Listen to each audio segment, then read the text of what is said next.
지난주에 우리는 이 마가복음을 들어가면서 예수님께서 그 가버나움을 중심으로 주로 갈릴리 근처에 그 지역 가운데서 반복적인 사역들을 하셨던 것을 우리가 함께 살펴봤었어요. 그래서 대충 2장 1절부터 3장 6절까지의 이 큰 단락을 분석을 해보면 총 5가지의 사건으로 이루어진 걸 볼 수가 있죠. 근데 그 중에 세 군데가 다시라는 말로 시작을 했어요. 그래서 지난주에 봤던 말씀이 다시 가버나움에 들어가셔서 거기서 한 중풍병자를 고치신 사건이 나왔죠. 특별히 누구의 믿음을 보시고 그 중풍병자를 메고 온 친구들 또 보냈던 사람들의 믿음을 보시고 이 중풍병자를 치유하신 사건이 있었어요. 그 다음에 오늘 우리가 보는 본문에는 다시 바닷가에 가셔서 세리 레위를 제자로 부르신 사건이 두 번째로 기록되어 있고요. 그 다음에는 이제는 금식에 대한 논쟁이 있고 네 번째는 안식일에 대한 논쟁이 2장 마지막에 들어 있습니다. 그 다음에 3장으로 넘어가면 다시 회당으로 들어가셔서 거기서 안식일에 손 마른 자를 치유하신 사건이 기록되어 있어요. 제가 이걸 다시가 계속 반복되는 걸 말씀드렸죠.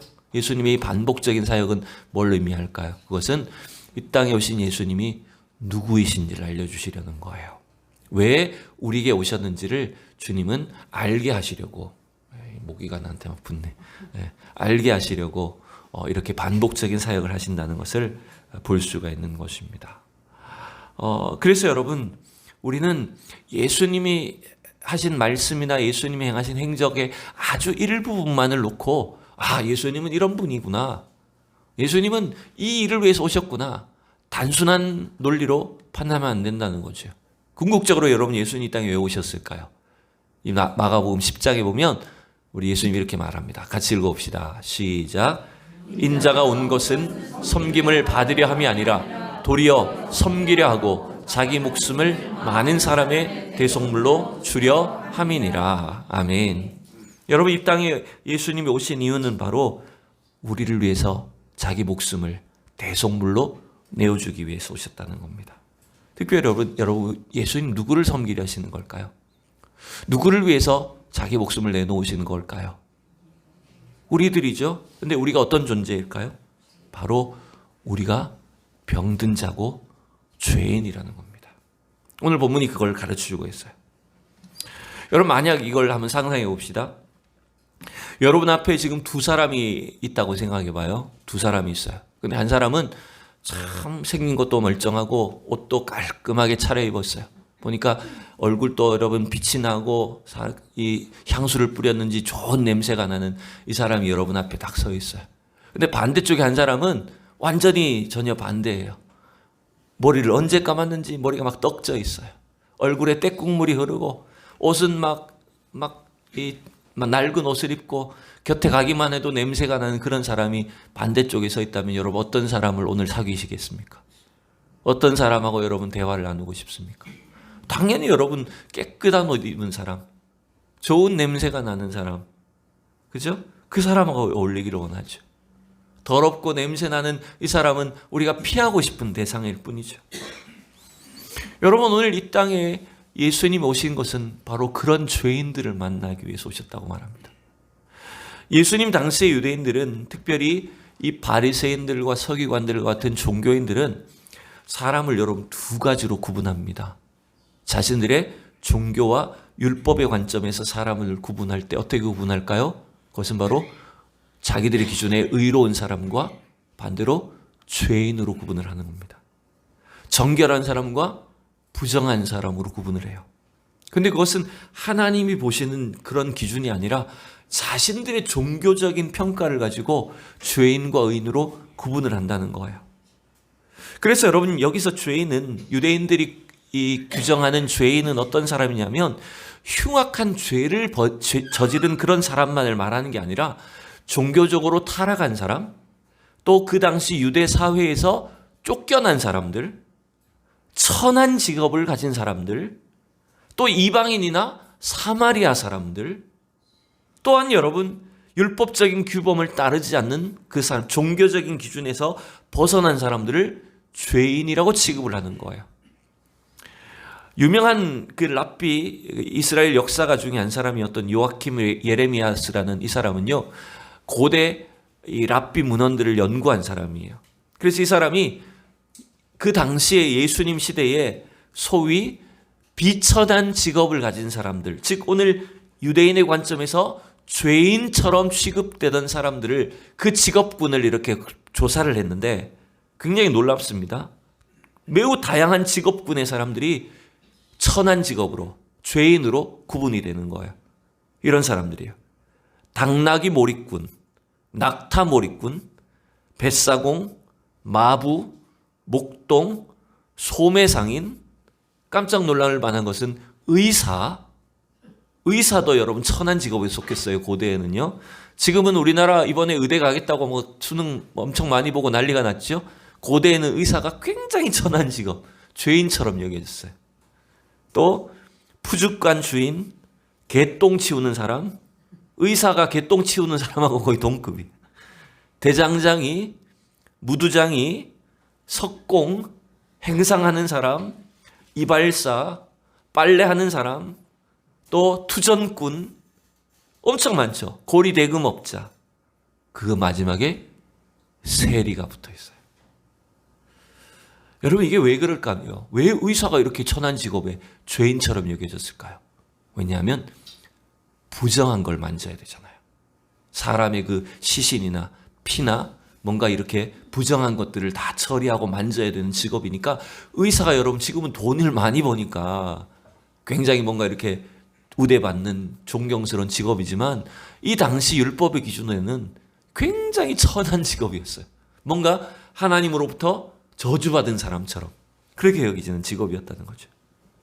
그래서 이걸 가만히 보면 예수님의 제자들이 되었던 사람들 대부분은 어떻게 보면 다 천한 사람들이었어요.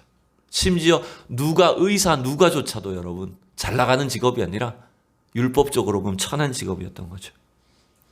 그러니 여러분, 이 예수님이 이 땅에 오셔서 행하신 일들을 보면, 이 당시 유대 교회 지도자들의 입장에서 보면 저 예수는 참 이상한 사람인 거예요. 왜 그렇죠? 누구를 만나요? 어떤 사람들을 만져줘요? 아주 부정한 사람들을 자꾸 만져요. 그죠? 나병 걸린 사람을, 귀신 들린 사람을, 율법적으로 보면 뭔가 저주받은 사람들, 부정한 존재의 사람들을 접촉하고 그들을 만져주시고, 또한 이 제자들이나 예수님은 유대인들의 율법과 전통을 하나도 지키지 않는 것처럼 보여요. 오늘 본문의 2장에 나오는 것처럼 안식일을 막 어기죠. 금식도 하지 않죠. 안식일 날 지나가다가 이삭을 막 훑어서 먹어버리고, 그죠? 안식일 날 사람을 고쳐버리기도 하고. 참 이상하지 않습니까? 그러니 여러분, 이 유대인들의 입장에서 보면 예수님이 참 이상한 사람인 거예요. 그걸 오늘 대표적으로 드러낸 사건이 뭡니까? 예수님 누구를 만나신 거예요? 누구네 집에 들어가 식사하신 거예요? 세리의 집에. 레위라고 하는 세리의 집에 들어가서 그 여러 세리들과 가장 악한 죄인 취급받던 세리들과 어울려서 함께 식사를 하셨다는 거예요. 이게 이 당시 유대인들 입장에서 보면 도무지 예수님이 왜 저러는지, 뭘 하시는 분인지 이해할 수 없는 사람이었다는 거죠. 우리 13절, 14절을 이제 본문을 들어가면 살펴봅시다. 시작.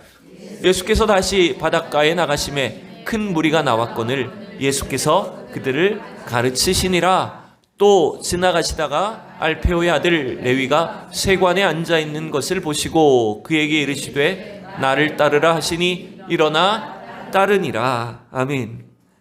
여러분, 이 당시에 우리가 잘 알듯이 너무나 많은 사람들이 예수님을 따라다녔기 때문에 때때로 예수님은 이 무리들을 피해서 배 위에 올라서셔서 말씀을 가르치고 전하셨죠. 그죠? 그때 우리가 누가복음에서 봤던 것처럼 누구 배 위에 올라가셨어요? 누구 배 위에 올라타셨어요? 이 배가 아니고 바다 위의 배. 누구 배에 타셨어요? 그렇죠? 베드로 배 위에 올라타셔서 그 무태 있는 사람들을 향해서 말씀을 선포하고 그렇게 하시지 않았습니까? 지금도 어쩌면 똑같은 방식으로 많은 무리들에게 하나님 말씀을 전하고 가르치셨던 걸 알 수가 있습니다. 그런데 그 근처에 지금 누가 앉아 있었다고요?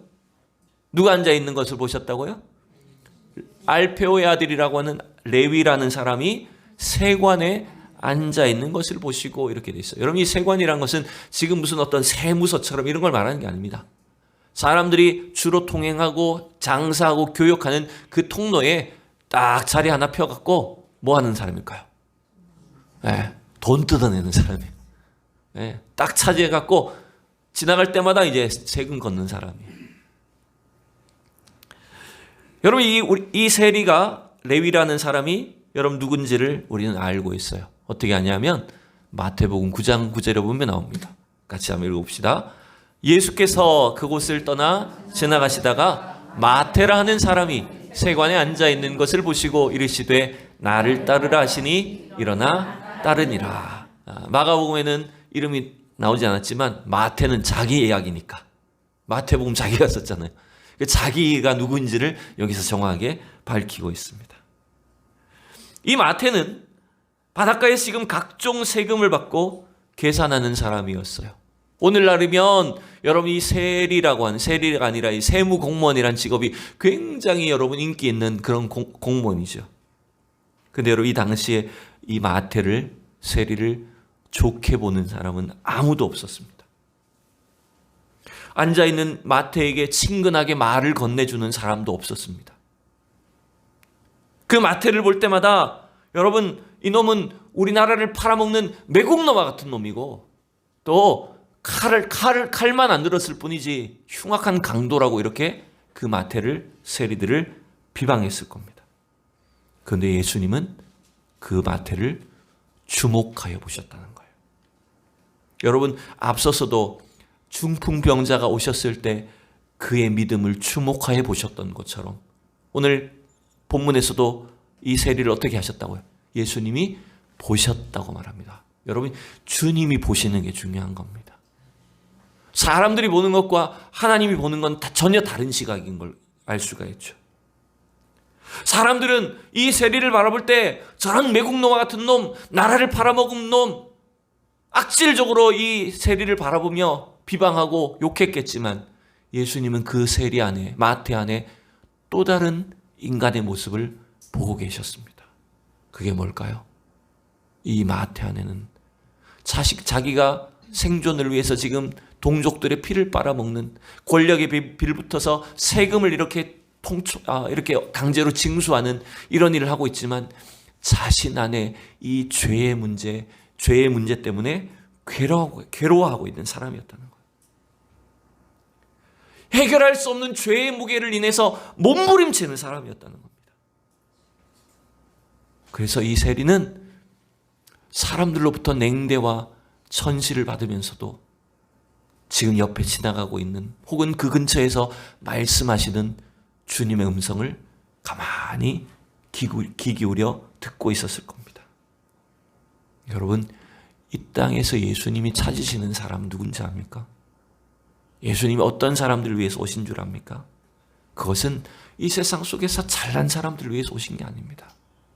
오히려 이 땅 속에 죄악으로 넘어진 사람들, 죄로 인해서 마음과 영혼이 상처받은 사람들, 그래서 그 죄의 문제 때문에 울며 고통하는 사람들을 위해서 예수님이 이 땅에 오셨다는 걸 알 수가 있어요.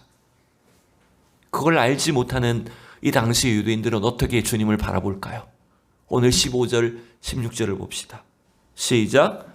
그의 집에 앉아 잡수실 때에 많은 세리와 죄인들이 예수와 그의 제자들과 함께 앉았으니 이는 그러한 사람들이 많이 있어서 예수를 따름이로라. 여러분, 15절을 보면 지금 마태뿐만 아니라 얼마나 많은 세리들이, 혹은 죄인 취급을 받던 사람들이 그 죄 때문에, 자신들의 이 문제 때문에 괴로워하고 있는지를 알 수 있죠. 그래서 이 세리 마태의 집에 예수님과 함께 모여서 지금 식사 자리를 하고 있는 거예요. 근데 서기관과 바리새인들은 어떻게 여길까요? 바리새인의 서기관들이 예수께서 죄인 및 세리들과 함께 잡수시는 걸 보고 그의 제자들에게 이르시되 어찌하여 세리 및 죄인들과 함께 먹는가? 제가 이 원어를 다 충분히 찾아보진 못했지만 조금 독특하지 않습니까? 앞에서는 세리와 죄인들이라고 했는데 여기서는 16절에는 죄인 및 세리, 혹은 세리 및 죄인. 여러분, 이게 결국 무슨 뜻입니까? 어떻게 말하는 겁니까? 세리는 곧 뭐라는 거예요? 죄인이다. 그냥 같이 취급하는 거예요. 죄인들 중에서 가장 악질적이고 가장 부도덕하고 율법적으로 가장 흉악한 나쁜 놈들이 바로 저놈들이 죄인들이 세리다. 이렇게 취급을 하고 있었다는 거예요. 그러니 여러분 스스로를 의롭게 여기던 이 서기관과 바리새인들 입장에서 보면 너무너무 불쾌한 거예요. 아니 저 예수란 사람이 나타나더니 성경을 막 가르치고 율법에 대해서 이야기하고 하나님 나라를 선포하며 자기가 랍비처럼 행세를 하는데 왜 저 죄인들과 어울리고 있는지, 왜 저렇게 부도덕하고 흉악한 사람들하고 같이 식탁을 하고 있는지를 이해할 수 없다는 거예요. 그걸 직접 묻지는 못해갖고 제자들한테 따지고 제자들한테 물었는지 모르겠어요. 여러분 이건 자신들의 기준에 보면 예수님과 제자들은 매우 율법적으로 어긋난 행동을 하고 있는 것입니다. 근데 여러분 이 말씀이 어쩌면 오늘 우리의 신앙생활 속에서 우리 교회 공동체 안에서 우리가 조심해야 될 것을 알려주는 것인지도 몰라요. 최근에 저 어느 목사님 설교를 들었는데 그분이 이런 말씀하시더라고요. 아주 큰 교회입니다. 뭐 큰 교회니까 워낙 많은 사람들이 오겠죠. 근데 교회로 오는 사람들 중에는 자기가 세상 속에서 죄 지었던 것들, 몸을 팔았던 여인들, 막 그런 온갖 그런 일들 하던 사람들이, 하나님 안 믿던 사람들이 다 예수 믿고 나오는데 기존 교회 성도들이 자칫 그렇게 초신자들, 이제 막 세상 속에서 주님을 알고 교회를 다니기 시작한 사람들을 향해서 우리는 너무 익숙하고 신앙적으로 너무 당연한 말들이지만 툭툭 던지는 말들이 있잖아요. 그죠? 뭐 갑자기 문제가 생기면 너 기도하라고 하나님이 문제를 주시는 거야. 기도하라는 거야. 우리는 당연하게 하는 말이잖아요. 근데 그런 말들조차 그 사람들 입장에서는 굉장히 큰 상처가 될 수 있다는 거예요. 네. 우리는 너무 익숙하고 당연한 어떤 종교적으로 우리에게는 당연하게 여겨지는 그런 표현이나 조언이나 이런 말들이 누군가의 마음에는 굉장히 상처를 주고 저 사람이 어떻게 나를 이렇게 평가하지? 이런 식으로 받아들여져요. 그러다 보니까 우리가 자칫하면 이 시대에 어떤 사람들로처럼 비치냐면 바리새인처럼 비치는 거예요. 우리는 하나의 기독교 신앙이라고 하는 하나의 어떤 형식에 딱 길들여져서 맨날 이렇게 말하죠. 기도하면 돼. 뭐 이렇게 하고. 근데 그게 여러분 말은 그렇게 하는 게 옳아요. 옳은데도 불구하고 그게 여러분 그 사람의 마음과 영혼을 제대로 헤아리지 못하고 품어주지 못한 채 그냥 툭툭 던지는 말이 되면 그것이 큰 상처가 될 수 있다는 겁니다. 이들과는 같지 않겠지만 그럼에도 불구하고 오늘날 우리가 이렇게 하나의 어떤 율법적 종교처럼 형식적 신앙생활에 익숙해진 종교인들이 되어서는 안 된다는 걸 말하는 거예요, 여러분. 18절부터 나오는 금식 논쟁도 여러분 살펴보시죠. 자, 18절 시작. 요한의 제자들과 바리새인들이 금식하고 있는지라 사람들이 예수께 와서 말하되 요한의 제자들과 바리새인의 제자들은 금식하는데 어찌하여 당신의 제자들은 금식하지 아니하나이까? 여러분 여기서 요한의 제자들은 누굽니까? 이 요한은 누구예요? 세례 요한을 말합니다. 세례 요한의 제자들도 따로 하나의 분파가 있었던 거예요. 제가 다음 주에는 이 분파에 대해서 설명을 드릴게요. 세례 요한은 이 SNF라고 해서 소위 굉장히 정결 운동을 하던 그런 금욕주의 생활하던 그런 분파로 여겨집니다.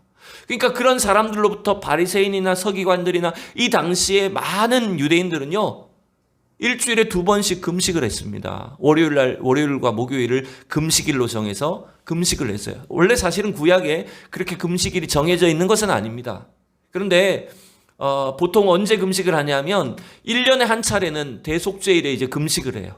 근데 그 다음에 나중에 70년 포로에서 돌아온 뒤에는 주로 이스라엘의 절기가 있을 때마다 금식을 합니다. 또 그 다음에 부림절과 같은 그런 절기, 새로 생긴 절기들이 되면 또 금식을 하는 거예요. 근데 거기서 더 나아가서 이제 나중에 중간기를 거치게 되면 이 랍비들이 막 율법의 전통을 막 세웁니다. 자기들 나름대로 각종 율법의 전통과 명령과 교훈을 만들어내요. 그러면서 유대인들은 뭘 지키냐? 예수님 당시에는 일주일에 2번 금식해야 된다. 그게 이 신앙인들의 바른 모습이다. 이렇게 해서 금식을 하고 있었던 거예요.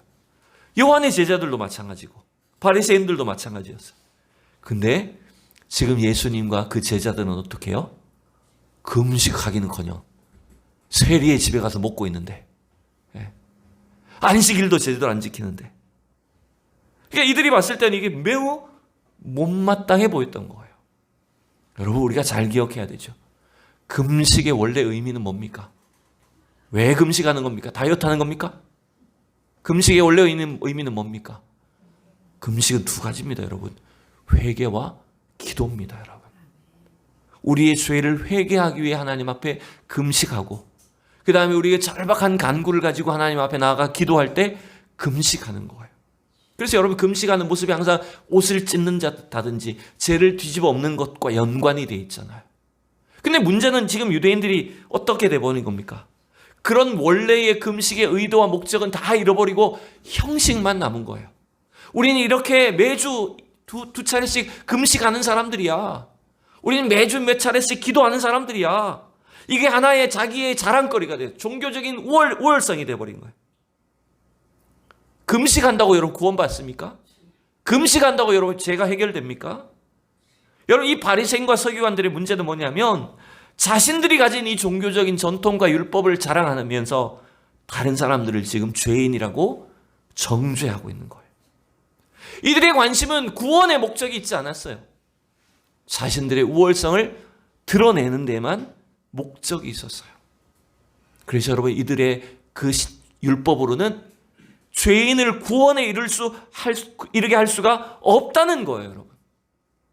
이 땅에 오신 예수님은 우리의 근본적인 죄를 해결하기 위해서 오신 거예요. 그러나 이 유대인들은 그 죄를 해결하기 위해 이 땅에 오신 예수님을 알지도 못하고 알려고 하지도 않고 그 예수님을 필요로도 하지 않는 것입니다, 여러분. 그들은 그래서 영적 소경과 같습니다. 영적 나병 환자와 같고 영적 중풍병자가 되어 있는 겁니다. 그래서 여러분 19절에 보시면 이렇게 말하고 있어요. 이들이 지금 뭘 알지 못합니까?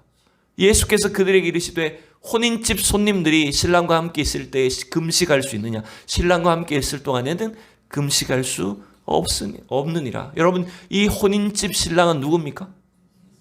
예수님이십니다.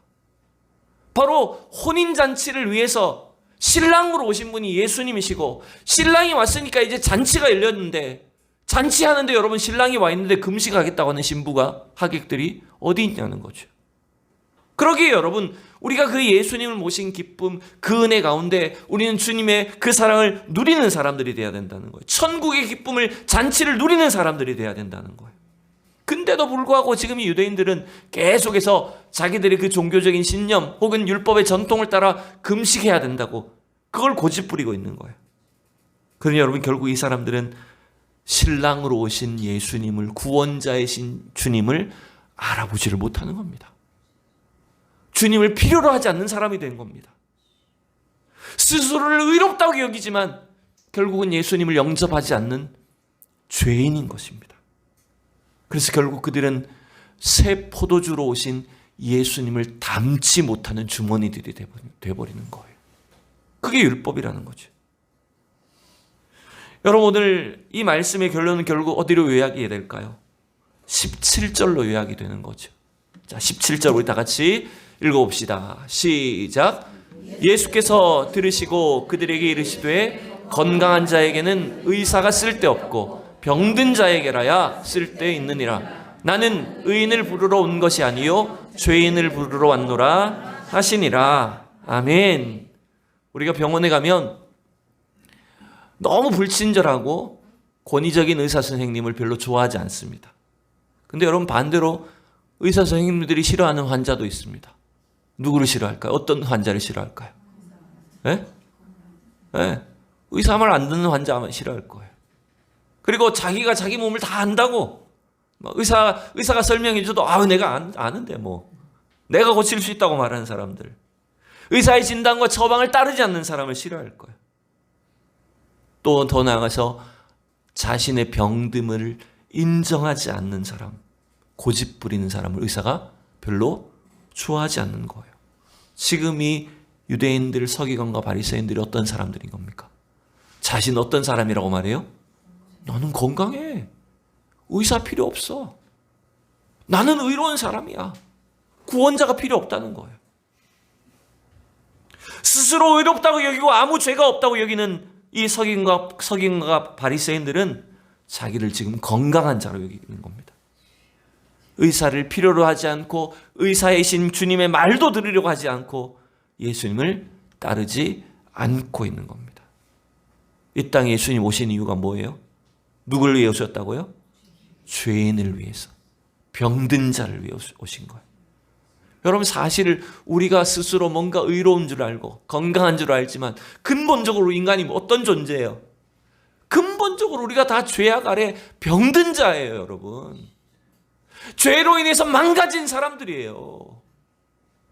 죄의 종로를 타고 있는 존재들이라는 거예요. 하나님의 영광에 이를 수도 없는 죄인들이라는 거예요. 그걸 인정하지 못하면, 그걸 깨닫지 못하면 끝까지 주님의 이 구원을 거부하게 되고 주님의 그 십자가의 사랑도 영접하지 못하는 어리석은 길로 갈 수밖에 없다는 거죠. 여러분, 복음서를 통해서 우리가 앞으로 계속 살펴보겠지만 진짜 위험한 신앙이 뭐예요? 진짜 위험한 신앙은 바로 이 서기관과 바리새인들과 같은 종교적인 착각에 빠지는 겁니다. 내가 이만큼 신앙생활을 했으니까, 내가 이만큼 율법을 잘 지켰고, 내가 이만큼 11조를 했고, 내가 이만큼 주일 성수했고, 내가 하나님 이만큼 잘 섬겼으니까. 여러분, 이 착각에 빠지면 안 된다는 거예요. 그건 위험한 신앙이 될 수 있어요. 그걸 잘 보여주는 바리새인과 세리 이야기가 누가복음 18장에 나오지 않습니까? 이 그림을 보면 언뜻 그 장면을 기억하게 해요. 두 사람이 지금 성전에 올라가서 기도합니다. 바리새인은 뭐라고 기도하죠? 하나님, 제가 이렇게 잘 섬겼습니다. 일주일에 2번 금식합니다. 11조를 합니다. 막 사람들이 볼 수 있도록, 사람들이 들을 수 있도록 쩌렁쩌렁한 목소리로 자기를 자랑합니다. 자기의 의를 주장합니다. 내가 저 죄인처럼 같지 않으면, 저 죄인 같지 않음을 감사합니다. 이렇게 기도하는 거죠. 근데 여러분, 한쪽 구석에 세리는 어떻게 기도합니까? 고개를 들지도 못합니다. 자기가 얼마나 흉악한 죄인인 줄 알기 때문에 주여 이 죄인을 불쌍히 여기십시오. 주님 앞에 절박하게 가슴을 치며 눈물로 기도했습니다. 주님은 누구의 기도를 들으셨다고 말씀하시죠? 바로 자신의 죄인됨을 인정했던 세리의 기도를 들으시고 하나님 그를 의롭다고 여기셨다고 결론을 내려주십니다. 여러분, 이 말씀의 결론을 우리가 맺기로 원합니다. 이 땅에 오셔서 우리를 만나주시고 저와 여러분들을 찾아오신 예수님은 우리가 멀쩡한 사람이어서 오신 게 아닙니다. 우리는 겉으로 보기에 멀쩡한 사람을 좋아하고 그 사람을 사귀고 싶어 하지만 사실은 우리가 냄새나고 더럽고 사람들이 가까이 하기 싫은 그런 흉악한 죄인의 모습이었다는 거예요. 여러분, 그걸 기억하셔야 돼요. 제가 예전에 한번 이런 제 경험을 한번 말씀드린 적이 있는데, 대학교 때 군대를 갔다 와서 제가 대학교 안에 있는 교회를 섬겼습니다. 사역을 한 게 아니라 청년부로 이제 교회에서 신앙생활을 했습니다. 그래서 대학교 안에 이제 교회가 있고 거기서 예배를 드리는데, 하루는 주일날 아침 예배를 마쳤는데 누가 찾아왔어요. 처음 보는 사람이 학교 안에 이제 예배당까지 왔어요. 근데 이 사람이 말 그대로 행색이 너무 남루한 사람인 거예요. 나이는 뭐 한 30대 초반, 20대 후반 정도밖에 안 된 보이는데 말 그대로 노숙자 같은 사람이에요. 근데 교회는 다녀봤는지 교회는 엄청 잘 알아요. 자기가 전라도 광주에서 왔대 그때. 전주에서 왔다 그랬어요. 전주에서부터 지금 여기 왔다 이러면서 오늘 예배 드리러 왔대요. 교회에서 어떻게 예배 드리러 왔다니까. 받아주고 환영해주고 그러죠. 근데 이 사람이 냄새가 얼마나 나는지 옆에 있기가 힘든 거예요. 그래도 제가 이 사람을 이제 돌봐가지고 같이 예배 드리고 밥 먹고 이렇게 했는데 점심 먹고 났더니 이 사람이 목욕을 좀 하고 싶대요. 자기 목욕탕 좀 데려다 달래. 그걸 어떻게 해요? 제가 또 데리고 이 사람 데리고 그 학교 후문에 있는 목욕탕을 데리고 갔어요. 목욕탕 데리고 가서 이 사람 옷을 벗기는데 목욕탕 아니요. 냄새로 가득 찬 거예요. 양말을 벗기는데 발가락하고 양말이 붙었어요. 이게 거의 막 무좀이랑 막 진물이 나갖고 거의 막 붙은 걸 억지로 떼는 거예요. 아프다고 소리 지르는 거 양말 억지로 떼는 거예요. 냄새가 어떻겠습니까? 그래서 이 사람을 대충 내가 씻어주고 문질러주고 씻겨갖고 나왔어요. 나왔는데 속옷을 그 옷을 다시 입히기가 어렵잖아요. 그래서 제가 밖에 나가서 또 속옷을 사왔어요. 이 런닝하고 팬티를 사다가 입혀줬어요. 그랬더니 이번엔 또 양말을 또 사달래요. 열받기 시작하는 그때부터. 아니 내가 이렇게 했는데 자꾸 욕을 하는 거예요. 양말을 사달래. 그래가지고 제가 그때 열받아서 그냥 내 거 신으라고. 저는 맨발로 하고 내 거 신으라고 줬어요. 그리고 데리고 왔어요. 데리고 와서 또 오후 예배 참석하고 났더니 이번엔 또 차비를 달래. 그러니까 이 사람 노숙자예요. 네. 자기 전주까지 가야 되니까 차비를 또 달래. 또 돈 2만 원인가 3만 원 해갖고 또 줬어요. 제가 그분을 오랫동안 기억하면서 가만히 보니까 참 내가 잘 섬겼다 이걸 말하려는 게 아니에요. 우리가 그런 사람을 만날 때 내가 참 얼마나 꺼려집니까? 전 속을 줄 알면서도 또 속기도 하고요. 이 냄새나는 사람을 왜 내가 이렇게 받아줬던가 이런 생각을 하기도 합니다. 근데 여러분 오늘 말씀을 가만히 보면 우리가 그런 사람이었어요.